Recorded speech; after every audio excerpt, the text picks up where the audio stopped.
Russian President Vladimir Putin has long seen himself as the strongman of Europe. Violence in the Middle East may present Russia with a unique opportunity to take on a key diplomatic role, even as it prosecutes its own war on Ukraine. So, could Putin rise to become the global statesman he's always wanted to be?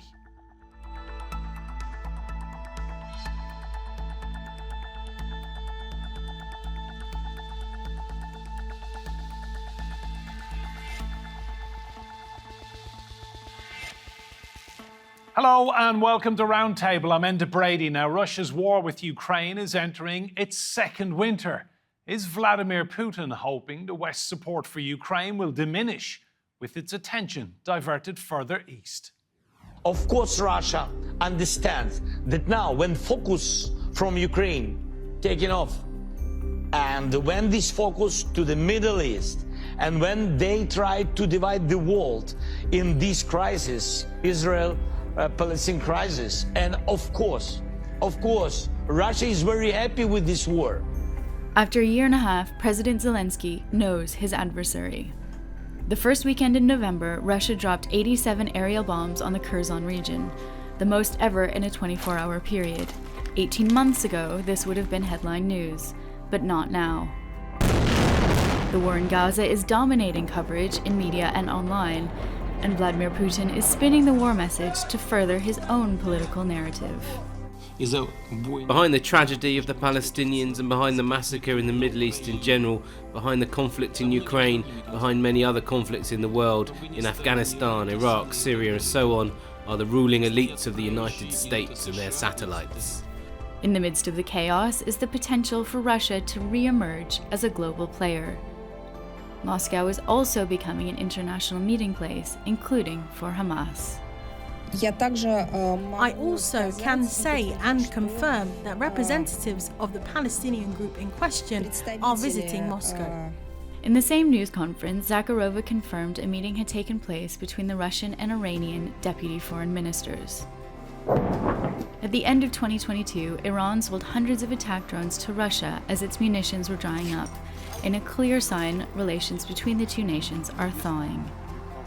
Russia's role going forward in the Gaza conflict remains to be seen, but President Putin certainly looks like a man prepared to engage in one war and work to de-escalate another.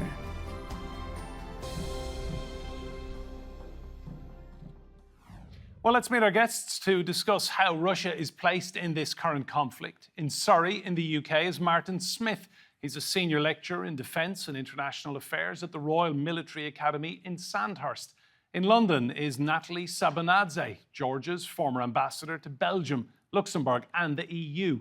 She's currently a senior research fellow for the Russia and Eurasia programme in the Chatham House think tank. And in Belfast, Alexander Titov, lecturer in modern European history at Queen's University in Belfast. Natalie, they say in a crisis you find out who your friends are. What has Benjamin Netanyahu found out recently about Vladimir Putin? I think at least two things he would have found out. One is that when it comes to Russian policy in Middle East, Russia is neither pro-Palestinian nor pro-Israeli. Russia is pro-Russian. And the second that he would have found out is that geopolitical interests and considerations for Russia trump personal ones. So Russia, Putin himself, has cultivated quite good relations with Israel. There is a lot of continuity in Putin's foreign policy with the Soviet Union, but not necessarily when it comes to the Middle East. There has been a reassessment among Russian foreign political circles about Soviet approach to the Middle East, which took one side very clearly, and after mid-60s basically had no diplomatic relations with Israel. When the Soviet Union collapsed, Russia's outreach to the Middle East due to its own weakened position has clearly diminished, and Putin tried to regain its position. So Middle East for Putin is one of those regions which is particularly important to project power and to return Russia to this great power status which he aspires to. He has been very careful to balance between different actors. and has invested in good relations with Israel. There's been a clear friendship between Netanyahu and Putin. And we saw that Israel has been very restrained when it comes to the support to Ukraine. And it seemed, at least for a while, that Russia had appreciated it. But priorities have shifted slightly in case of Russia. And this was too good an opportunity to miss. It's a real gift what is going on now between Israel and Hamas. And it was too good an opportunity because it fitted very well into Russia's developing strategy and positioning itself particularly towards global south.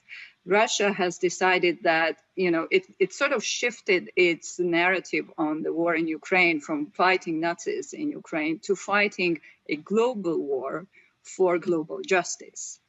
And it's directed a lot of diplomatic efforts towards the countries of global south and creates this sort of common anti-Western ideology that what is happening in Gaza and what is happening in Ukraine are connected. They're part of the same war. And Russia, and Putin actually said it openly, is Russian soldiers are dying in Ukraine so that Palestinian lives can be saved. So he's sort of taking his war and globalizing it and connecting sort of all the dots. And that fits very well into this. It has its ideological aspect, but also very pragmatic and political aspect. So there are quite a few gains for Russia out of this. First of all, it is the public opinion game. And Russia wants to score a moral victory. And Russia wants to present itself and sell credibly its role as a champion of anti-colonialism, however cynical this may sound. And it's using and exploiting quite well all the grievances that have been accumulated for a long time. And it's presenting this particular conflict as yet another example of Western meddling in the region that is producing nothing but tragedy and destruction.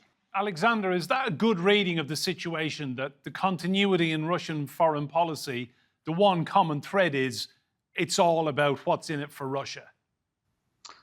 Yes, and I think that probably goes for majority of countries in the world, so Russia is not unique in that.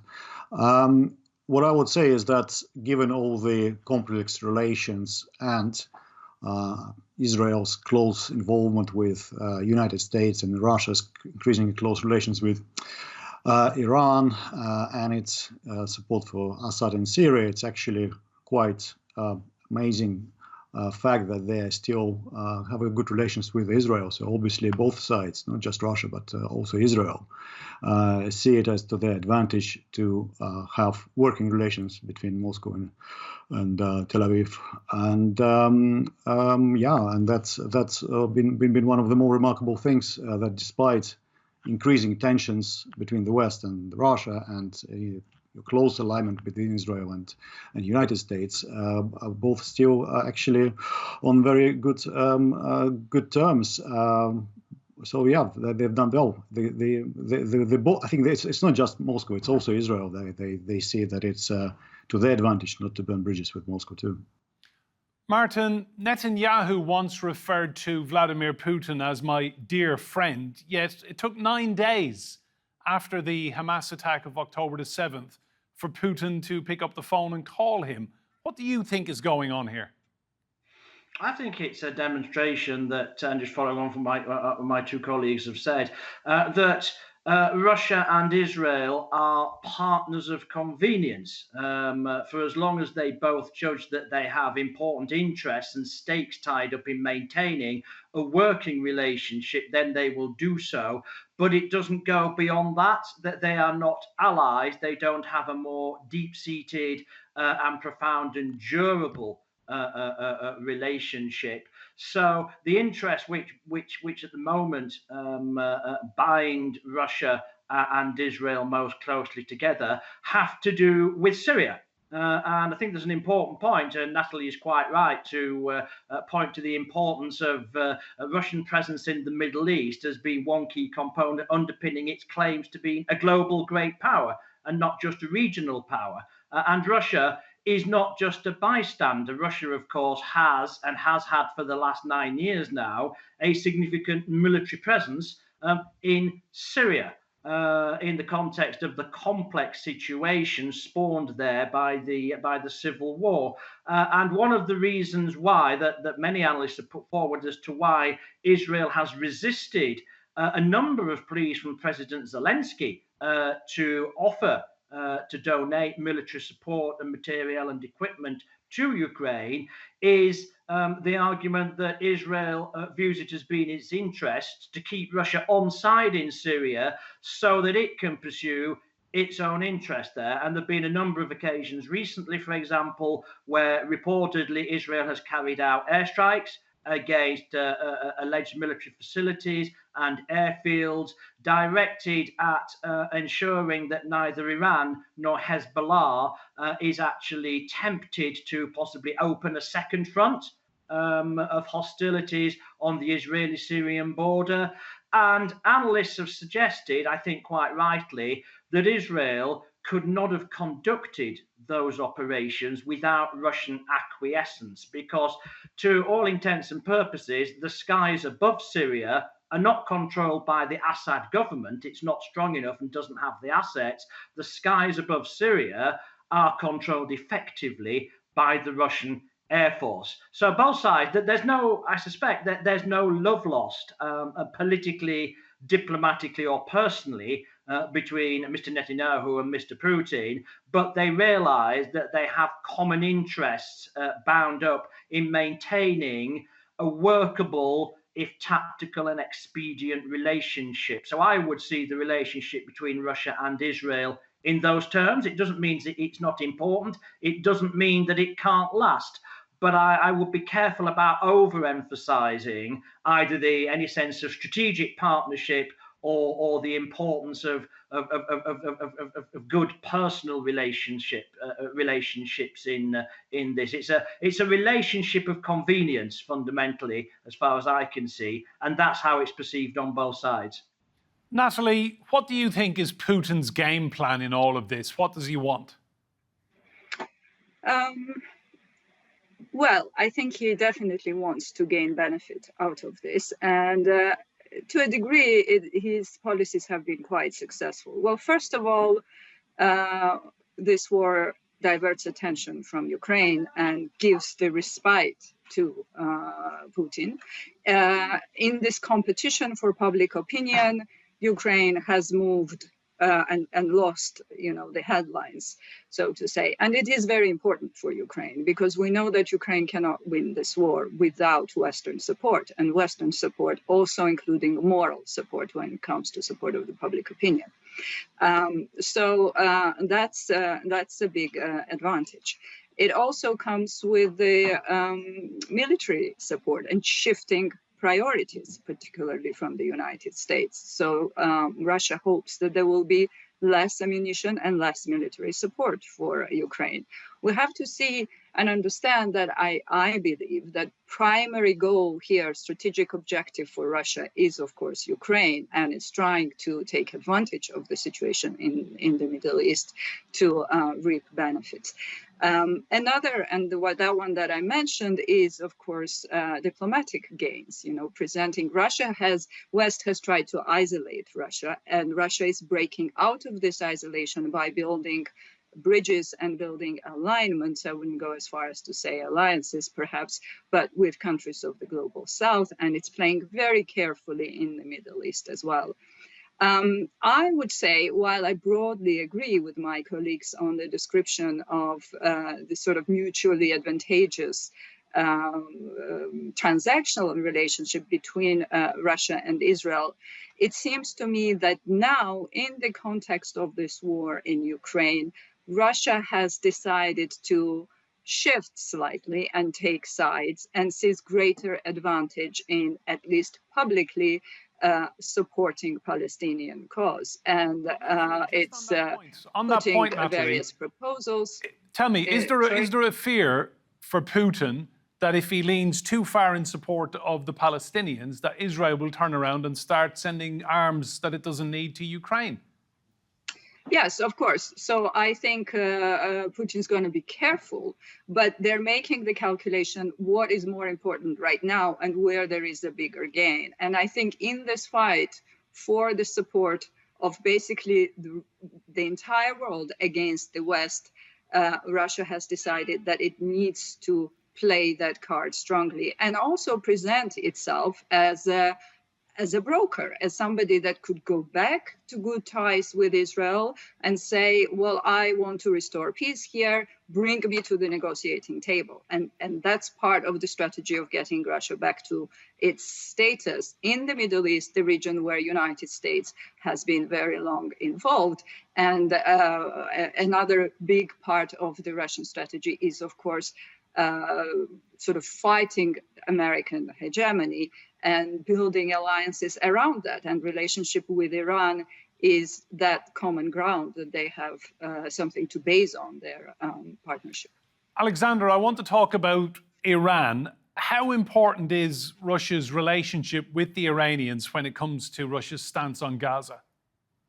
Yes, well, just to mention also from previous point briefly that Russia also has a very large Muslim population inside its own country, about more than 20 million. And we've seen there's been very strong anti-Israeli protests, particularly in Dagestan, in South Caucasus and so forth. So there is some consideration has to be given by the Russian authorities to have a sympathetic line towards Palestine, which they've been traditionally happening, but there is an extra added element to that. And the whole thing about Western double standards, particularly United States double standards, approaching towards Ukraine and towards Palestine is certainly is a gift to Russia. They've been using it quite well. In terms of Iran, well, I mean, Iran is emerging as a kind of as a key partner for Russia, perhaps more so than it actually wanted to in the begin with. But Iran, who is under American sanctions, and now Russia is under American sanctions, they have certain waves of synergy in terms of busting those sanctions. There's supplies of arms from Iran. We've seen the new types of drones, etc. Of course, they're members of the OPEC, and they've been partners in Syria. I mean, Iran been providing ground troops in Syria, and Russia has been providing their air support in the Syrian civil war, which led to Assad sort of staying in power. So there is kind of practical consideration, but also there is a broader consideration that all else failing. I mean, Saudi Arabia can go much more closer to America, for example, etc. But Iran is one of those countries for Russia, it's a key country, which will never, it can always rely on essentially. And that's, I think, becomes quite important in that respect. Martin, do you think Putin has made the calculation that he needs Shahad drones from Iran to use in Ukraine? And right now, that is the calculation that he has weighed up. We need them more than we need Israel. I think absolutely right. I think in terms of the Russian relationship with Israel, if anything, certainly for operational reasons that we talked about a few moments ago, Israel needs Russia, or at least needs Russian acquiescence in Syria more than Russia needs Israel. If anything, I do think you can argue that in terms of the continued provision of the Shahid attack drones that you mentioned there and how fundamentally important they have become to Russia's overall strategy in Ukraine, Russia arguably does need Iran more than Iran needs Russia. Although, as Alexander pointed out, there is also and has been effective cooperation, again, expedient cooperation between the Iranian and Hezbollah ground forces in Syria fighting on the side of the Assad regime and the use of Russian air power on the side of the Assad regime. So I think Natalie mentioned this at the start as well. The essence of Mr. Putin's approach to the Middle East overall, I think, is balance. There is a balance to be maintained. He doesn't want to close down and curtail fundamentally Russia's relationship with Israel. But I think, on the other hand, if you like, if push ever came to shove and a choice had to be made, then Russia needs Iran, not just in the context of maintaining its influence and its interests in the Middle East, but crucially as one of its major arms suppliers in Ukraine. Russia needs Iran more than it needs Israel. Natalie, how do you think Putin, will be viewed by Netanyahu now? Iran, its leadership on record is saying they want to wipe Israel off the map of the world. And here he has a former ally cozying up to Iran. How do you think Netanyahu will be feeling about this? I think he will be feeling uncomfortable and wary of growing cooperation between Iran and Russia. It is happening, and it is to an extent inevitable as long as the war in Ukraine continues. Because, as Martin just said, Russia needs Iran, and there is some serious partnership developing between the two countries in the military defensive sphere. There is also more to it. I mean, there is energy cooperation. So Russia is trying to develop other sides of cooperation with Iran to sort of broaden its links. There is a push towards greater trade exchanges, integration of payment systems, something that was never really very active before, as far as I know. And what's particularly important and comforting for Russia is that, yes, Russia can always rely on Iran as being a major anti-Western force. And as Russia also sort of took increasingly radical stance against the West, particularly United States, or as it calls, US-dominated West, and is trying to rally support, Iran's role is, again, quite crucial. Iran on itself, yes, of course, it's nice to have a backing of Russia. It's nice to have Russia as a partner in the Security Council. But at the moment, the balance of relationship, which was always tilted in favor of Russia, has now been sort of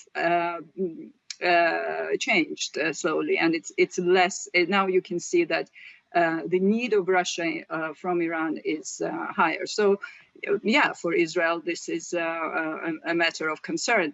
Israel knows about it. This is not new. There is also quite a bit of mistrust between the two countries, I mean, Iran and Russia. But at the moment, their interests on different spheres at different levels coincide. So I think this is partnership that we can expect to deepen.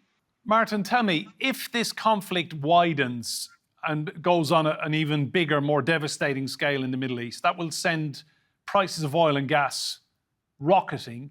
And of course, the big winners here would be Iran and Russia, because extra cash coming into two ailing economies. Yes, absolutely. Which is why I think it would be going too far to suggest that that there's any evidence so far, at least, of Mr. Putin trying to promote such an escalation or a widening of the conflict. But on the other hand, that will be almost certainly a factor in the official Russian calculations, and I think again it feeds into the overall balance that Russia is trying to maintain, part of which is not tilting firmly and irrevocably to one side or the other, trying to maintain a sufficient working relationships with the key parties, so the Assad government in Syria, the Islamic Republic in Tehran, and of course the Netanyahu government in Tel Aviv, as we've been discussing, but without tying itself down or tying itself firmly to any of them. The better to be able to maneuver with maximum flexibility if it perceives that its interests are changing, or are best served by adopting a new stance or a new tactic or a new approach, and also to take advantage of opportunities as they arise, because I think the point was made a second ago about one point of essential commonality. I think Natalie talked about Netanyahu and Putin as both being strong men and having a very sort of conscious image of being strong men in responding to challenging situations. I think another commonality between the two of them is they are uber pragmatists. It's often been said about both that it's hard to pin down what they actually stand for and believe in beyond their own survival in office and their own ability to wield power. And in furtherance of that, that sort of pragmatism, again, a key element of that is tactical flexibility, is avoiding becoming too permanently allied with any one party in an unstable situation, and conversely, avoiding making permanent enemies. And I think one has to admit that it's been a singular achievement of Russian foreign policy under Mr. Putin that he's been able to, at one and the same time, maintain a significant working relationship with the Netanyahu government in Israel, and also develop, as has been pointed out, a significant and ever deepening strategic and military partnership with the Islamic Republic in Tehran. Martin, the clock has beaten us. Thank you. And to Natalie and Alexander as well, thank you all. Remember, you can see more discussion and debate on our YouTube channel. Search for Roundtable TRT World. But for now, from me and the Brady and all of the team here, goodbye and thank you for watching.